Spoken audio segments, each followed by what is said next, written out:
अस्सलाम वालेकुम एवरीवन। कफ़ारा के लास्ट एपिसोड का प्रोमो आ गया और ऐसा लग रहा है कि हैप्पी एंडिंग नहीं होने वाली है, लेकिन ऐसा सिर्फ प्रोमो में दिखाया जाता है कि हैप्पी एंडिंग नहीं होने वाली है। At the end of the day हम सबको ही पता है कि हैप्पी एंडिंग ही दिखाएंगे, क्योंकि ज़ाहिर सी बात है हैप्पी एंडिंग के बगैर ड्रामा फजूल हो जाएगा उससे बेसिकली। लेकिन ना मुझे इस प्रोमो की सिर्फ एक बात अच्छी लगी है, वो ये है कि जब सितारा रो रही होती है ना, हाँ इतना सही लग रहा था, मज़ा आ रहा था जब सितारा को जब रुलाने वाला सीन आ रहा था, जब सितारा रो रही होती है। ये यही डिज़र्व करती थी, क्योंकि सलार को जो है इसने इतना तंग किया, इतना एटीट्यूड, मतलब पता नहीं क्या इतनी बदतमीज़ हो गई थी ये, बहुत ही ज़्यादा बदतमीज़ी से क्या बोल रही हूँ, बड़ी बदतमीज़ी से बात करती थी सलार से। तो ये सारी चीज़ें जो है इसी को, ज़ाहिर सी बात है इसकी गलतियों की वजह से जो है सलार इससे जो है रुखा सूखा सा हो गया हुआ है, ठीक है। और सलार जो है इससे बदतमीज़ी कर रहा है, और बदतमीज़ी तो नहीं कर रहा, जिस तरह से इससे बात करनी चाहिए बिल्कुल वैसे ही कर रहा है। और जो सितारा है ना, उसकी आई थिंक फुप्पो हैं शायद, वो भी उसको समझा रही होती हैं कि सलार जैसे लड़के बहुत कम मिलते हैं दुनिया में, लेकिन तुम जैसी लड़कियां अपनी गलतियों की वजह से उनको भी खो देती हो।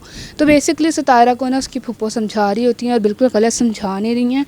पहली दफ़ा जब फुप्पो ने कोई काम की बात कही है कि वाकई में सितारा जैसी लड़कियाँ जो सलार जैसे लड़कों को डिज़र्व करती ही नहीं थी, क्योंकि सलार डे वन से जो है इसके साथ इतना प्यारा, मतलब इतने प्यार से बात कर रहा, इतना अच्छे से बिहेव कर रहा था, बट स्टिल सितारा जो है बदतमीज़ी उसकी ख़त्म ही नहीं होती थी, ठीक है। 24 घंटे जो है कुछ ना कुछ उसने बकवास करनी होती थी।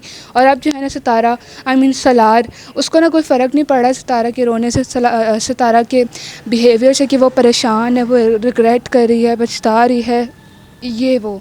उसके बाद जो है ना सलार वो जब अपने घर वापस जाता है ना, तो उसके पापा उससे पूछते हैं कि बेटा तुम सितारा को वापस नहीं लेके आए। तो वो कहता है कि अब मैं और वो अलग हो चुके हैं। और अब मुझे लगता है कि क्या लगता है मुझे, हमें कुछ भी बकवास करनी शुरू हुई मैं, और जो है ना उसको कह देते हैं कि मैं और सलार मैं और सितारा जो है अलग हो गए हुए हैं, अब मेरा और इसका कोई रिश्ता नहीं है, ये वो। उसके बाद जो है ना सितारा इतनी बेशर्मों की तरह सवाल करती है कि पहले तो मेरे रोने पर आपकी रूह कांपती थी, अब क्या हो गया।